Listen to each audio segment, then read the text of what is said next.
there's a man standing on a mountain. He's 120 years old. Behind him is a nation. 2 million people he's led through a desert for 40 years. In front of him is the land God promised them. Green hills, flowing rivers, everything he's been walking toward since the night he left Egypt.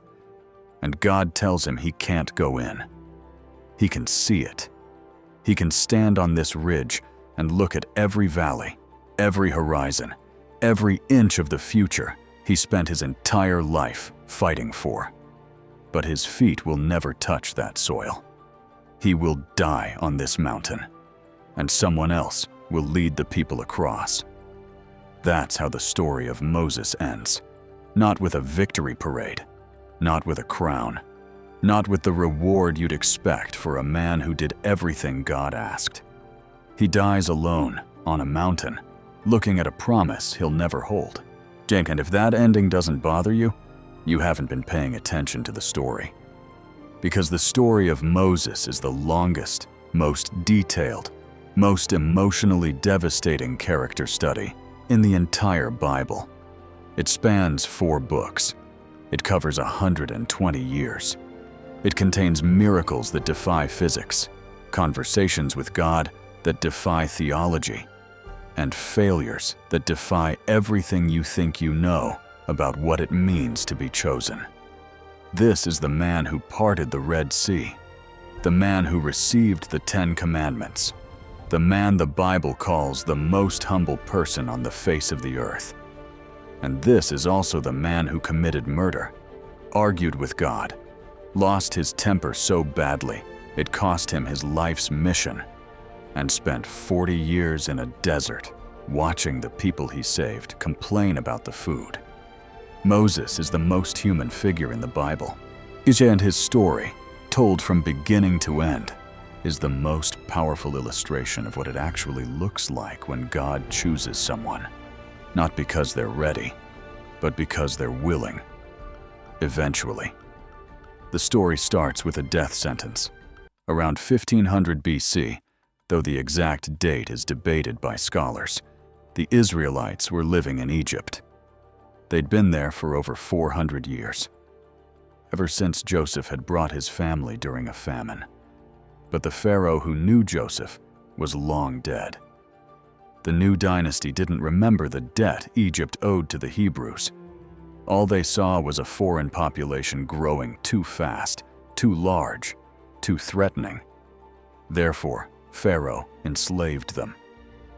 He put them to work building his cities, Pithom and Ramesses, under brutal conditions.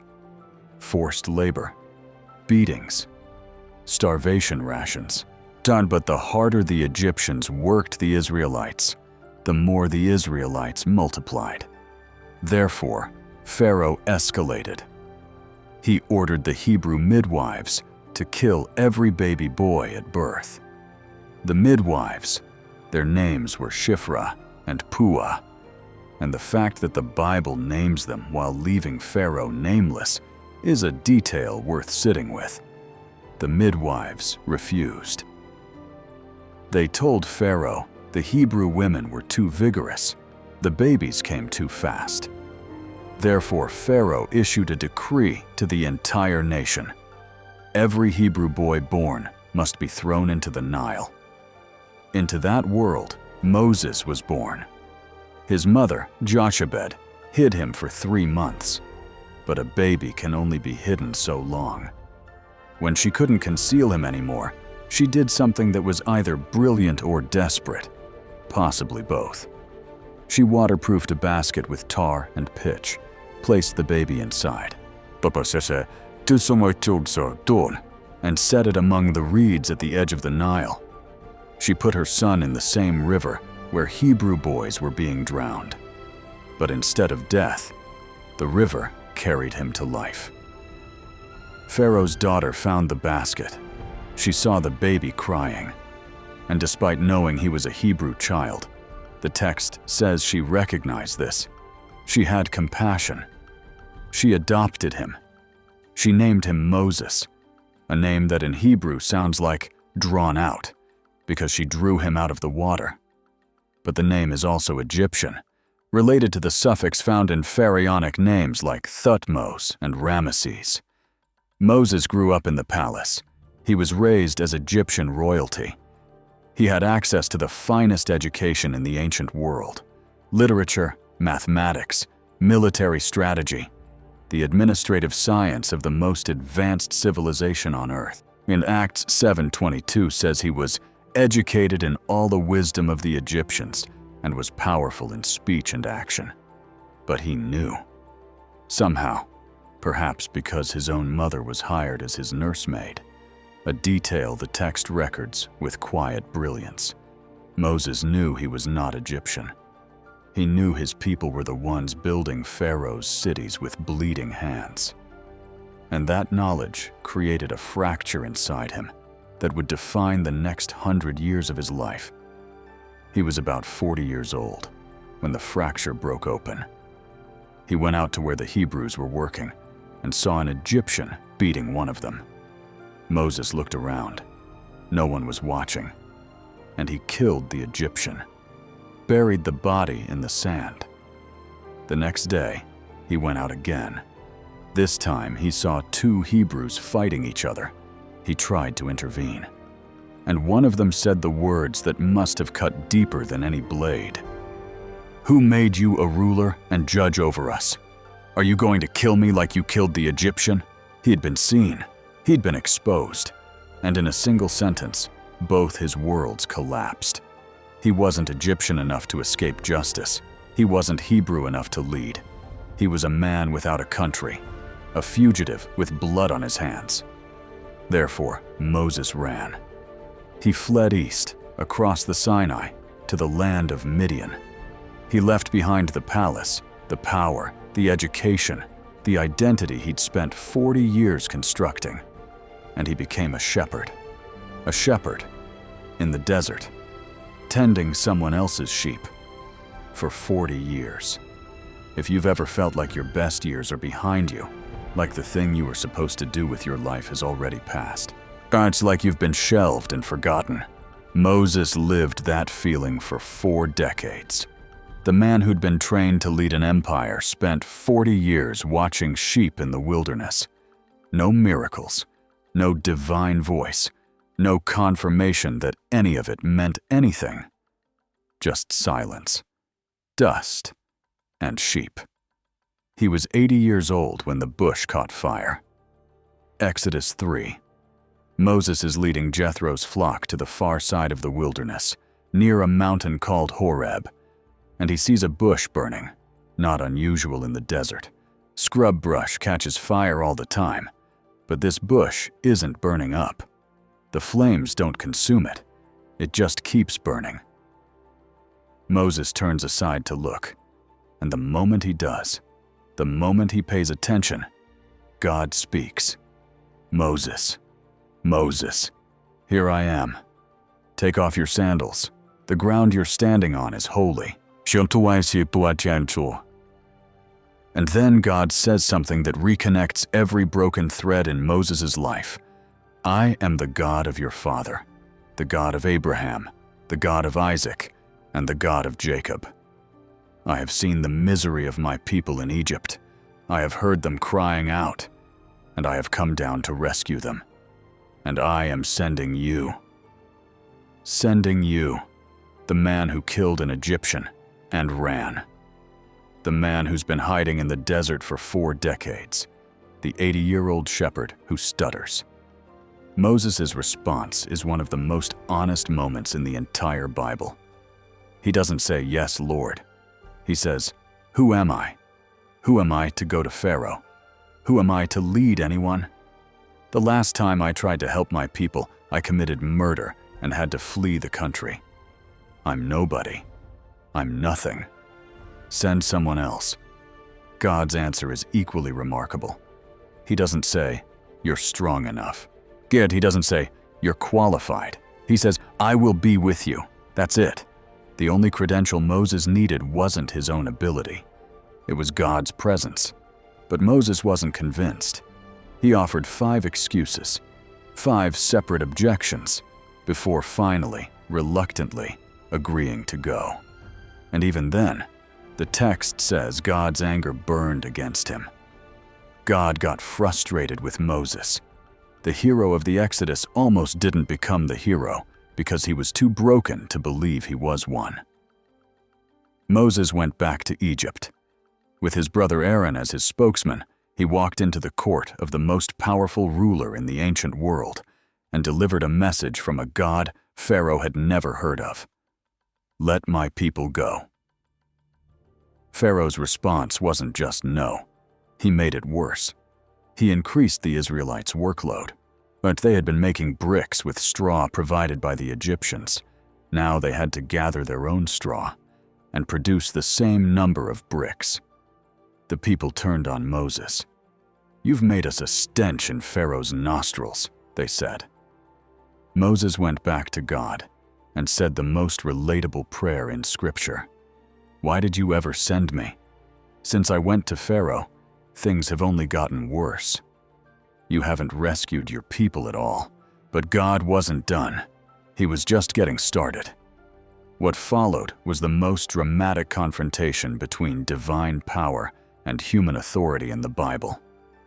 10 plagues, each one escalating, each one targeting a specific Egyptian deity.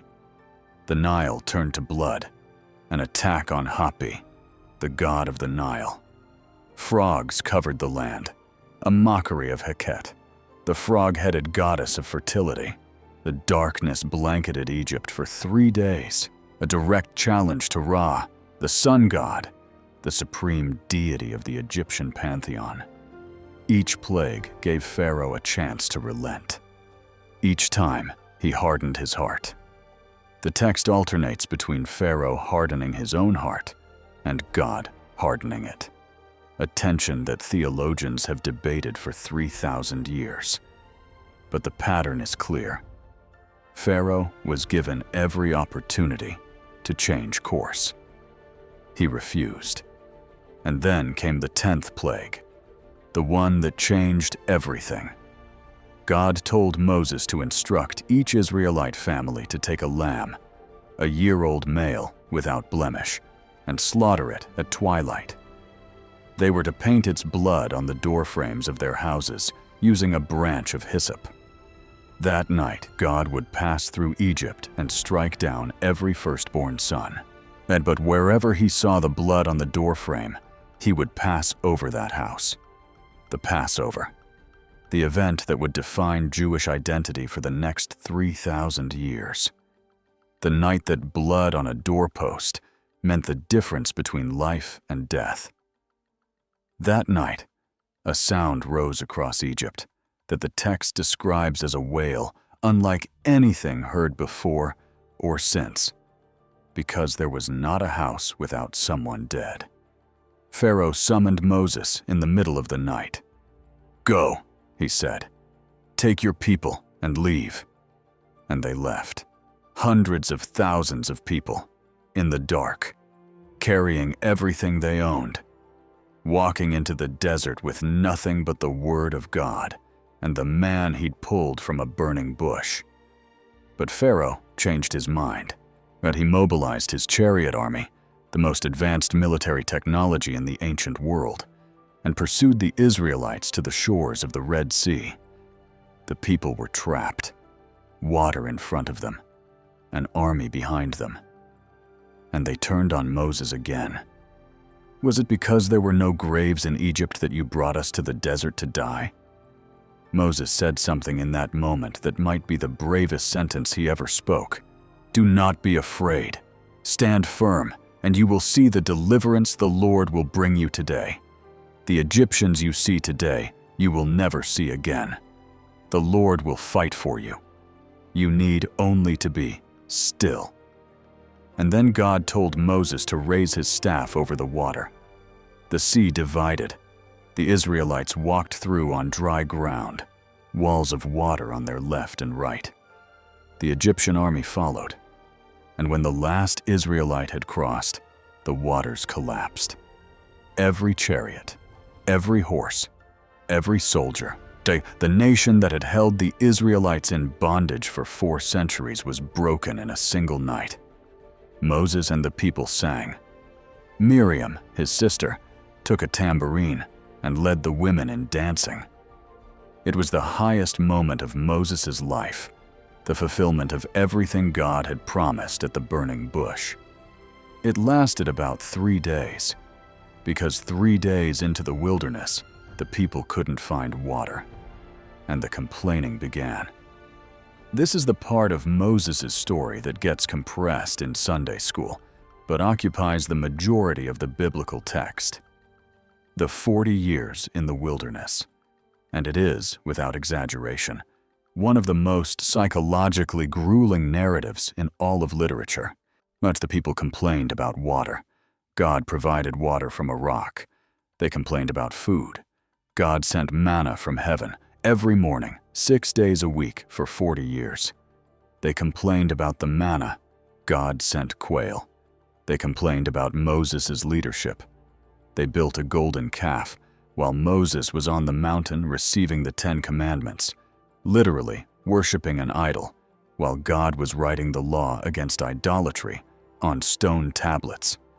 And Moses kept going back to God on their behalf, again and again, interceding, arguing, begging God not to destroy them. There's a moment in Exodus 32, after the golden calf incident, that reveals the depth of Moses' character more than any miracle he ever performed.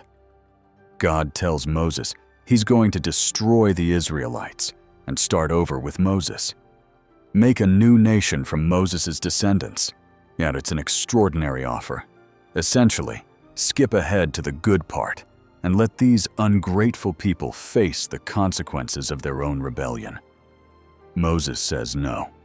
He tells God, if you're going to destroy them, then blot me out of your book too. Blot me out. Erase me. If they don't make it, I don't want to make it either. That's not a man leading for power or prestige. That's a shepherd who would rather be deleted from history than abandon his flock. God relents. The people survive. And Moses goes back down the mountain to deal with the mess again. But the toll was real. Moses was carrying an entire nation's weight on his shoulders, and the cracks started to show. Numbers chapter 20. The people are complaining about water again. This is near the end of the 40 years. Moses has heard this complaint more times than he can count. Well, he's tired. He's grieving. His sister Miriam has just died. The people are screaming at him. And God tells Moses to speak to a rock, and water will pour out. Moses doesn't speak to the rock. He strikes it, twice, with his staff, in anger. And he yells at the people, "Listen, you rebels! Must we bring you water out of this rock?" Water gushes out. The people drink. Crisis averted. But God turns to Moses and says something devastating. Because you did not trust in me enough to honor me as holy in the sight of the Israelites, you will not bring this community into the land I give them. You will not enter the promised land. One moment of anger, one flash of frustration after decades of faithful service, and the dream was gone. It seems disproportionate. It seems unfair. Us scholars have debated for centuries exactly what Moses did wrong. Was it the striking instead of speaking? Was it taking credit with the word we?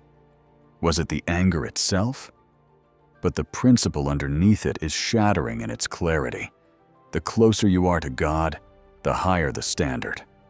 Moses was the mediator between God and the people. He was supposed to represent God's character to the nation. And in that moment, he represented his own frustration instead. The consequences didn't erase the relationship. God didn't reject Moses. He continued to speak with him, guide him, use him. But the dream, the land, that was gone. The final chapters of Deuteronomy are Moses' farewell. He's standing before the nation he led out of slavery. He's recounting the entire journey, the laws, the promises, the warnings. He's passing the mantle to Joshua, and his successor. And threaded through it all is a tenderness that makes these chapters some of the most beautiful in the Old Testament. The Lord your God will be with you wherever you go. Be strong and courageous. Do not be afraid. Do not be discouraged. The Lord himself goes before you and will be with you. He will never leave you nor forsake you. These are not the words of a bitter man. These are the words of a man who knows something about God that can only be learned through decades of dependence, failure, forgiveness, and faithfulness. Then Moses climbs Mount Nebo. God shows him the land, all of it. Gilead to Dan, Naphtali, Ephraim, Manasseh, Judah to the Mediterranean Sea, the Negev, the Jordan Valley, Jericho, the city of palms. This is the land I promised on oath to Abraham, Isaac, and Jacob. I have let you see it with your eyes, but you will not cross over into it. And Moses, the servant of the Lord, died there. Deuteronomy 34:6 says God himself buried Moses. No one knows where. The grave has never been found. The text adds one more line. Moses was 120 years old when he died, yet his eyes were not weak nor his strength gone. He could have kept going. His body hadn't failed him. But the mission was done, and the man who had spent his entire life leading people into a promise was laid to rest by the hand of the God who had made it. But the thread doesn't stop there, because Moses shows up again, over 1,000 years later. On a mountain in Galilee, Jesus takes Peter, James, and John up to a high place. And there, in a moment, the Gospels call the Transfiguration. Jesus' appearance changes. His face shines like the sun. His clothes become white as light. And standing with him, talking with him, are two figures, Elijah and Moses. Moses, the man who never entered the Promised Land, standing on a mountain, in the Promised Land, talking with the one who would fulfill everything the law and the prophets had been pointing toward. He got there, not the way he expected, not in the timeline he planned, not by his own strength or even by his own obedience. But he got there. And maybe that's the thread that runs through the entire story of Moses, from the basket in the river to the mountain where God buried him, to the mountain where he finally arrived. The thread is this: God finishes what he starts. Not on your timeline, not according to your plan, but not without detours and failures and 40-year deserts that feel like they'll never end. But he finishes. Moses spent 40 years in a palace learning to be somebody. 40 years in a desert learning to be nobody. And 40 years in a wilderness learning that God doesn't need you to be either one. He just needs you to show up, with your staff, with your stutter, with your fear and your excuses and your anger and your grief. And then he does the rest.